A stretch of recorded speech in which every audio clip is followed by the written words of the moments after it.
what I came up with was when I go to Mass, it's kind of like a courtship, and then Holy Communion is like the exchange of vows. Oh.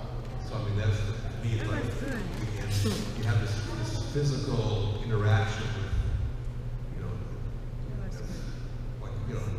as the marriage feast of the Lamb. Yes, yes. Very good. Very good. Any other thoughts? I like that. Great way to connect our study with the book of Revelation. Did you notice that? Ah, extra points. Well, I put down intimate conversations with Jesus and God. And I just spent time talking with him, and then I get very happy, and my energy is higher. Like I just it really helps me feel better, and then I pray, and I need to sit quiet to listen. And what helps me is I watch movies on Netflix and about Jesus and the apostles, and I listen to Christian music, and that lifts me up. Sometimes it just lifts me up, and sometimes I tear up, and it's just, I'm so grateful and full of the Spirit, and it just reminds me of who Jesus is. And his reality, what you say, right? And I think that was part of the conversation I was having here at the middle table in the back, is this idea that we need to look at our relationship to God not as, I put it this way here at the center table. I said, what's the difference between a maid and a wife?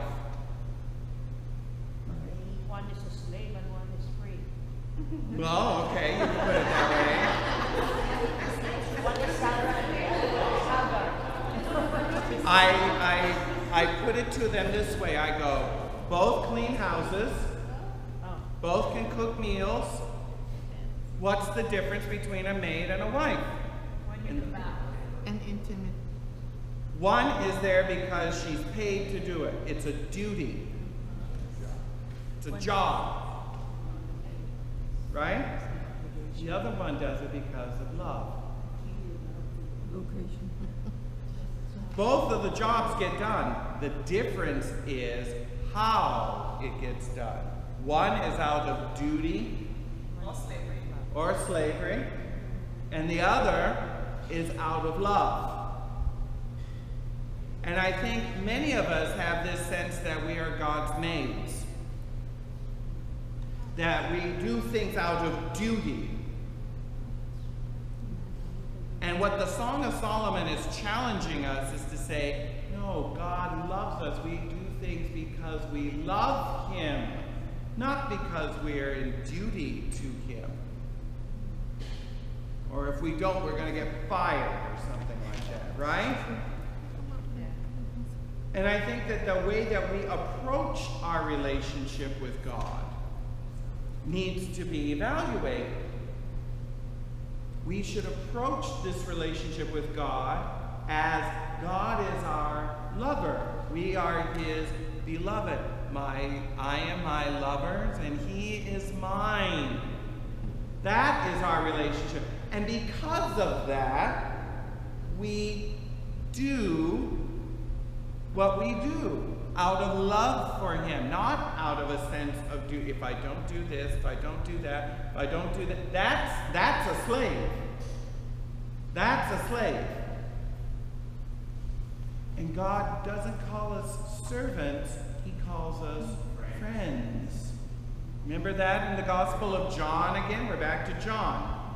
Why are we always back to John? Because John is the apostle that loved Jesus. He was the apostle whom Jesus loved.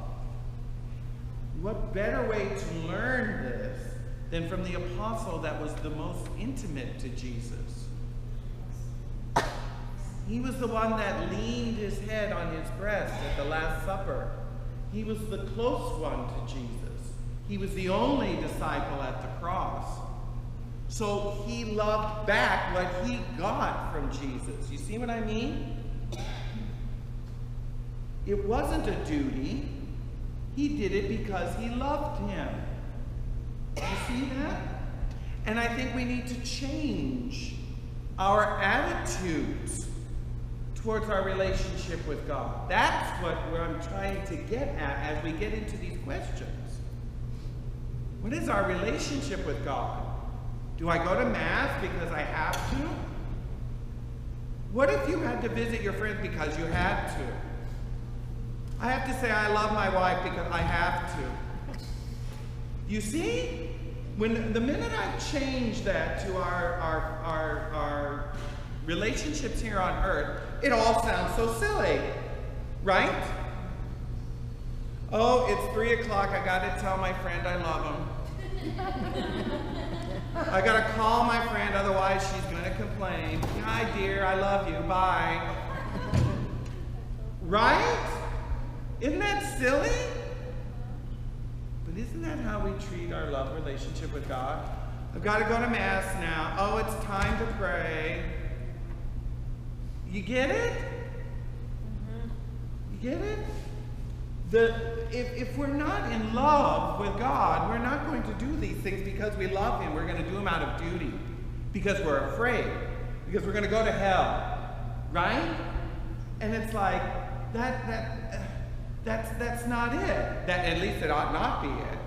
Because that's not how we treat our friends, our love relationships, our boyfriend, girlfriends.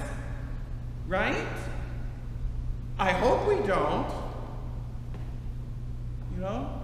And so that's how we're going to change. Chris? I was just thinking, as you were speaking of that, a thought came to me about how we are expected, theologically, to abide by certain days and holidays of so-called obligation. Yes. We have obligation to go to church. Correct. Monday through Friday, Monday through Friday. But you hear certain days, like Easter.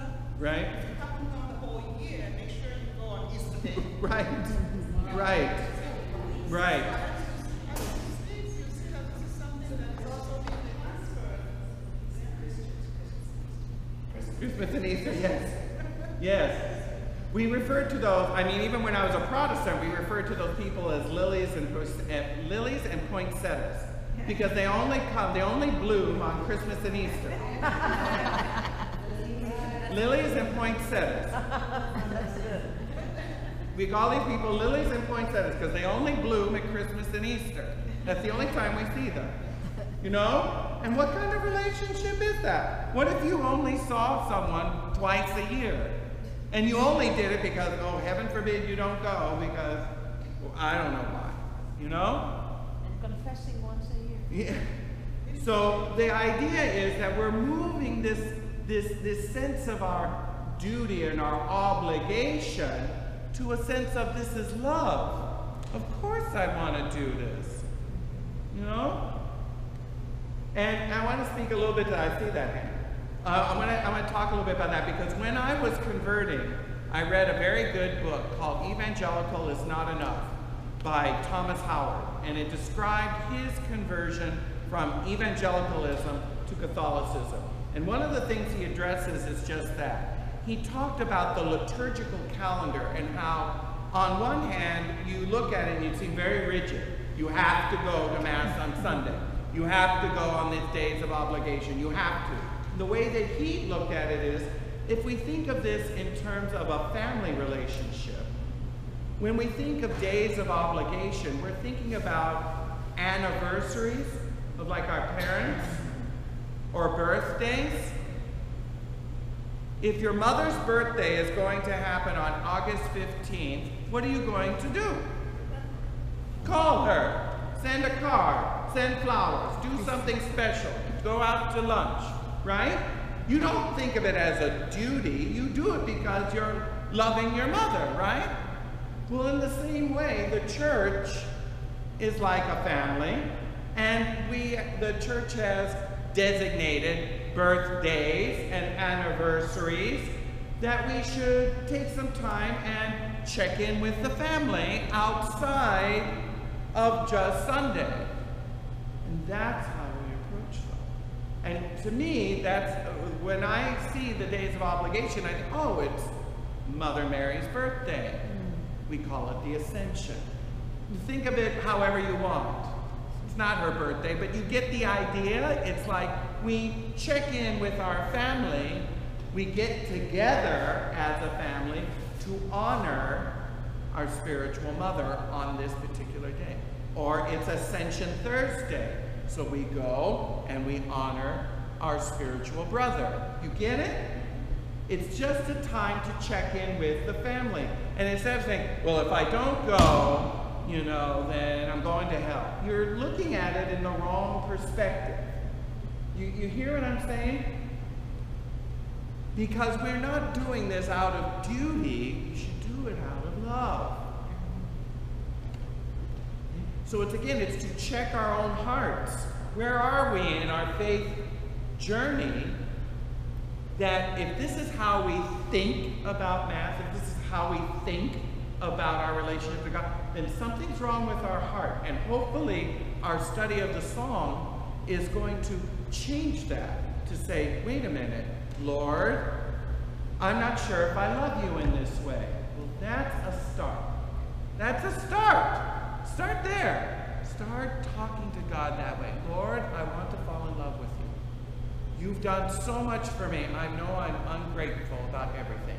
Teach me to love you in this study. I want to fall madly in love with you, like you're madly in love with me. Amen? Amen. And if that's where your heart is, then, beloved, do that. Start there. God knows you better than you do. And He knows your heart, and He knows where you're at, and He wants you to come to Him and let Him change your heart. Sit before the sacrament. Sit before the Blessed Sacrament and just say, Lord, I hardly believe that you're here, but I'm trusting by faith you are. Here I am. I want to love you more. How about that? How about that? Do that for 10 minutes a day and see how your life changes. 10 minutes. I'm not even saying an hour. Do that for 10 minutes and see how your life will change. 10 minutes. See how that will change your life. Because I guarantee you, you sit in the presence of love and you cannot not be changed. You cannot not be changed. You hear what I'm saying? I was just going to kind of piggyback off of what she said. It's more anything, but just the term CEO. Wait. Let's get the microphone over there. I can barely hear you.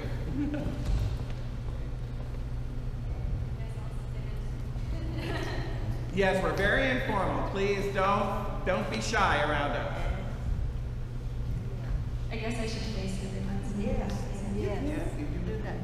I'm not much of one to stand in front of crowds, but just to piggyback off of what she said about being obligated to only come, like he was mentioning, at anniversaries of the Mass, and I don't know if you guys have heard of the term CEOs, but it's Christmas and Easter only. And the biggest example, I've grown up Catholic, but I've only been going to St. Charles for about a year and a half or so, and this was my first Easter spending it here at St. Charles this last Easter, and it blew my mind coming to Mass every day and seeing the line literally blocks and blocks and blocks down the road for each time. And then you get into the overflow. I just managed to somehow get in, even though this church is huge, so they're able to fit everyone in, but you're able to pick whatever pew you want, day of the week, but all of a sudden, you're hoping that you can get in, and then you see the family in front of you just throwing the iPad over to their child, just like, hey, we're just going to get through this, only 45 minutes to an hour. They leave after communion, and it's like, it's just not the relationship that you're there for, so it's just unfortunate sometimes, but that's all I have to say. Thank you. appreciate that. Yes. Yeah. Yes, I just want to share something also. I don't know if whether you will or not, but I guess to me one of the things that how you can have this relationship initially are three things that I have remembered. Is first that you have to have the desire to have the relationship with God. Yes. And it doesn't stop there. The next one is for you to commit yourself to have that relationship with the Lord. And the next one is to have that discipline. So you always have to be consistent so that you're always in the right path and not go, in different ways. So those are the three things I just remembered. If you want to develop a relationship, first is just like what I said, the desire first, and then the commitment and the discipline. Very good. Thank you for sharing that. That's marvelous. Marvelous. And this kind of brings up what I was talking about at this table, as well as over in these tables as well, as I was walking around. Sorry I didn't get to you over here. I got kind of sidetracked over here. But be that as it may, is this idea that these questions aren't as, they're not a yes or no type. They're not a right and wrong type in the application section. And that's done for a purpose, because you're meant to reflect on your own relationship to God. And I like these in that sense because it gets you to think about where you are. And only you can answer this. Only you and the Lord can answer this in any real meaningful way. And that's what I meant to get out of this study more than anything. Not just a head knowledge, not just an intellectual understanding of how to interpret the Song of Songs. That's fine, and it has its place and purpose, but this book is too rich and too deep that, as St. Bernard introduced it to us, that we cannot just go by on an intellectual level. We have to use our own experience and delve within our own experience with the Lord. And I love that.